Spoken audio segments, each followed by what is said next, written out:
So today we're going to talk about lag and why single instances like federal funds rate increases do not show up instantaneously. So if you're like me, I'm very frustrated with the continued high prices, and I have no idea what the Fed's going to do because their target inflation rate is 2%. We're well over that now, as just released yesterday, the newest inflation numbers. So why is this taking so long? And when is this nonsense, this high inflation, high prices, when is this going to stop? I know none of us have patience, but we really do have to look at what I call lag. Buckminster Fuller talks a lot about lag as he's talking about precession. So I thought this was a great graphic because we can see what happens when you drop a pebble in the water. The corresponding rings that we have here, that's lag. There's lots of definitions of lag, but we're going to talk today about inside and outside lag. So there's a lot of criticism with the Fed about inside lag, and that really was when the government or central bank responded to the shock in the economy. And we all know we're really high. I think they're around 8.5% when we saw the very first rate increase in March of 2022. So that's what we call inside lag. That's when the Federal Reserve decided to increase rates for the first time. Now, as you can imagine, there's also outside lag, which is the amount of time it takes for the government or central bank's actions from up here in the form of either monetary or fiscal policy to have a noticeable effect on the economy. And as you know, we've only moved a few percentage points off of the inflation number when we started in the first quarter of 2022. It hasn't moved much. So let's take a look at this in a little more detail. In March of 2022, the Federal Reserve raised the federal funds rate because the inflation at that time was 8.5%. But as many of you know, inflation continued to go up, so the actual federal funds rate increase did not do much initially, and inflation rose up to 9.1% in just a few months to June of 2022. So in June of 2022, the Federal Reserve had raised the federal funds rate 3 times, and inflation went up during that period of time. Fast forward, in all of 2022, as you can see, the Federal Reserve raised the federal funds rate 7 times during 2022, and it barely moved the needle as far as inflation goes. So where are we heading? And why isn't this working? It's all a result of lag, which I'm going to talk about in the next slides. So as we make predictions for 2023 and 2024, I think it's very important that you take a look at what the Federal Reserve's goal is, and it remains at 2%, as you can find on their very own website. As we know, they increased the federal funds rate over 7 times in 2022. It barely made a dent. People are still frustrated with high prices as they struggle just to live day in, day out. So I wanted to talk a little bit about what the Federal Reserve's mandate is. As you can see from their own website, one of their goals and objectives is full employment and stable pricing. So right now, we do not have stable pricing, but we have okay employment, at least as it's being reported by the BLS or the Bureau of Labor Statistics. More on that later. But it's important to know what the Federal Reserve is watching. Primarily, they're watching 3 different categories, as I've explained here. They're looking at goods, which excludes volatile food and energy costs, which, as you can see right now, the Federal Reserve is under a little bit of attack there. Housing, which includes rents, which we're going to discuss, and the cost of home ownership, and services, which excludes housing, such as auto insurance, pet services, and education. Those are the 3 primary categories that we're going to focus on next. One of the issues inside of here are, of course, labor and wages, which has also gone up. And for example, if you're renting a hotel room somewhere, you're probably seeing the higher hotel prices because what's happening is the operators are pushing those kinds of expenses down to the consumer, which is showing up in the hotel prices. So all of that's in here as well. And as you know, I did in other videos, one of the things the Federal Reserve is prepared to deal with is higher unemployment. In fact, they've talked about pushing unemployment from 3.5 up to 4.5, which would take pressure off some of these wage issues and, of course, tamper down inflation. Not necessarily good for the normal consumer, but that is what their plan is. Obviously, this is a basic math issue. If unemployment goes from 3.5 to 4.5, there's going to be more people looking for the same amount of jobs. And of course, wages should go down as a result of that, just basic supply and demand. Same thing on the prices. As the cost of money goes up, people consume less, and therefore prices should fall. Those are two levers that the Federal Reserve is using right now to try to control some of these high prices. What I thought was very interesting, and you might not know, is that shelter or housing, as determined in the prior slide, makes up nearly a third of the basket of the CPI inflation. Of course, CPI is the Consumer Price Index, for those of you who don't know, and 40% of the basket for core CPI that excludes the volatile food and energy components. So because housing is 40% of the CPI, and there's lots of opinions we're going to talk about next about what's happening in residential real estate markets, and I know all of you have different opinions on where you are specifically, but there's lots of conflicting data right now on real estate home prices and rents as we go into 2023 and what happened in 2022. What's more important for you to understand is if home prices do go up and interest rates continue to be high, that's actually good for the rental market, which could actually create inflation on the rental side. And it can also work in the exact opposite. As single-family home prices go down and interest rates go down, it actually hurts the rental market, as you would expect. As you can see, I tried to pick a more credible resource, the National Association of Realtors, somebody who wasn't actually selling homes, that was actually predicting where prices were going to be and where they were. And this Lawrence Young, the chief economist of the National Association of Realtors, says inventory remains tight, prices continue to rise nationally with nearly 40% homes still commanding full price.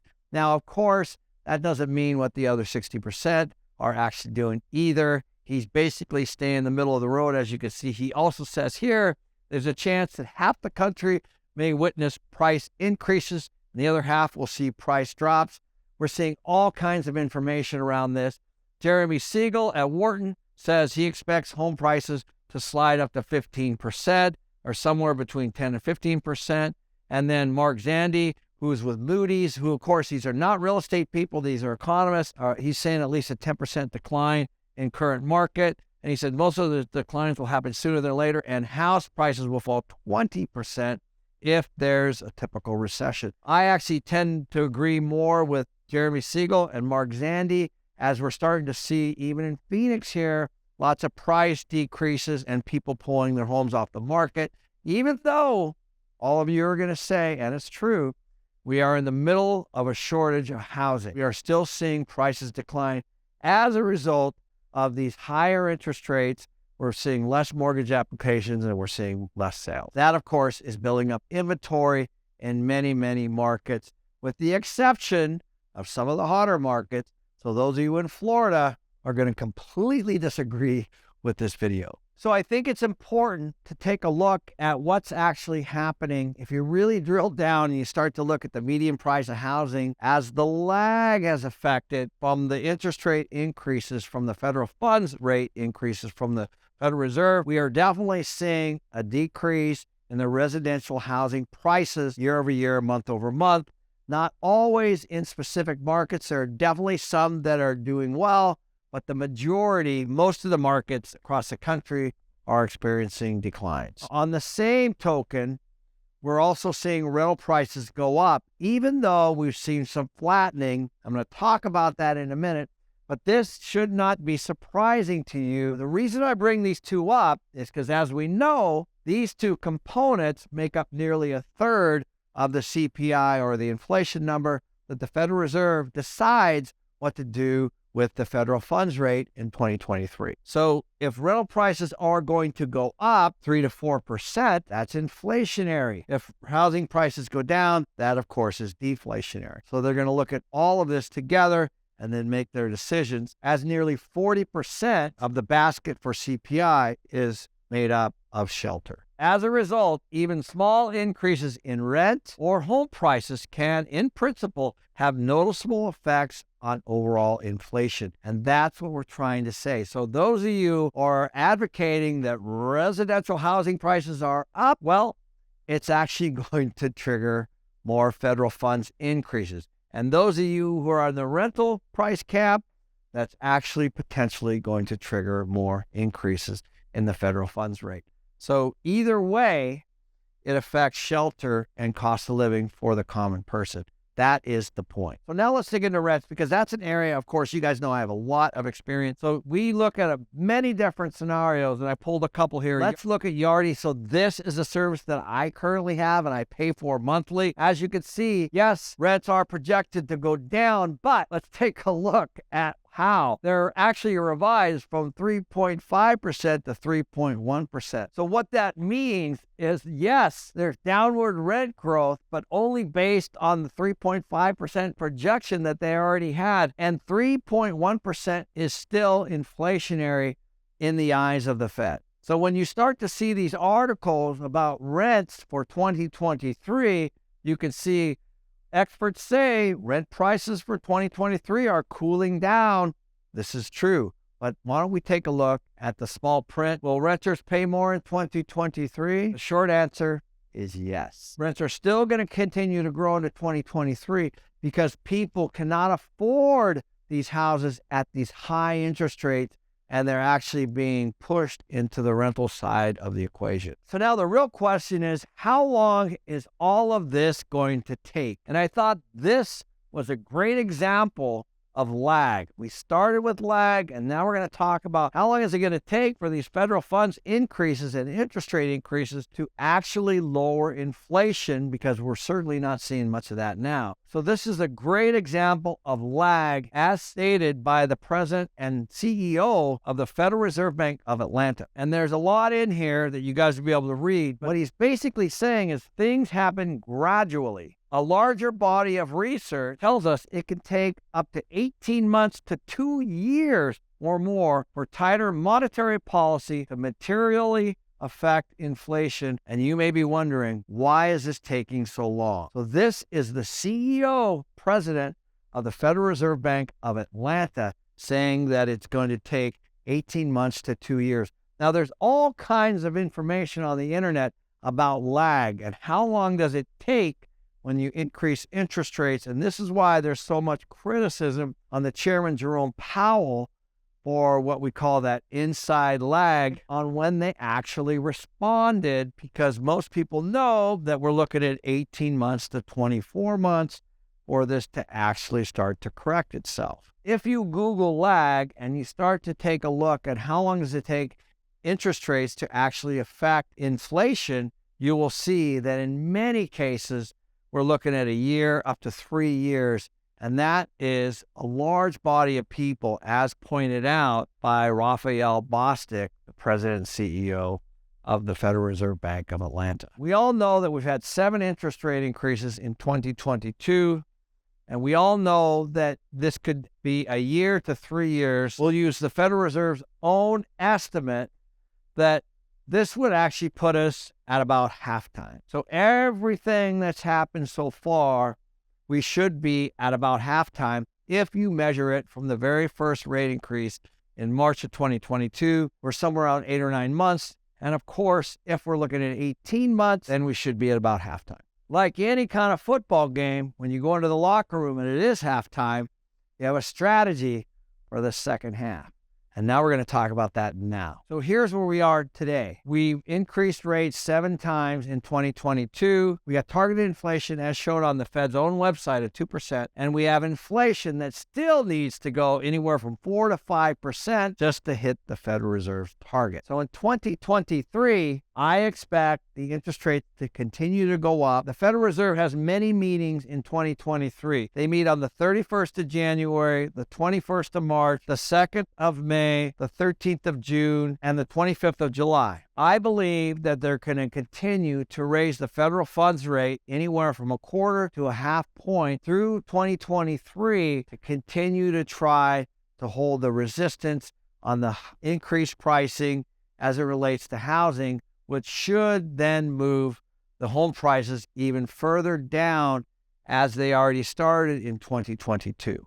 On the commercial side, we're already seeing at least a 1% increase in the cap rate or capitalization rate, at least a 20% discount on the commercial prices as a result of the higher cost of debt as it relates to the federal funds rate. I predict that it will continue into 2023. And the third thing with regard to rents, I believe that as interest rates continue to rise, it's actually going to create higher mortgage payments for a lot of people. Even though we might see home prices come down, then it's actually going to drive a bigger gap between the mortgage price and the rent price, and it's going to force more people into the rental market, and it's going to actually have somewhere between a 3 and 4% nationally increase in annualized rents. So in summary, I expect most of 2023 to be very close to what we just experienced in the fourth quarter of 2022, with one exception. I believe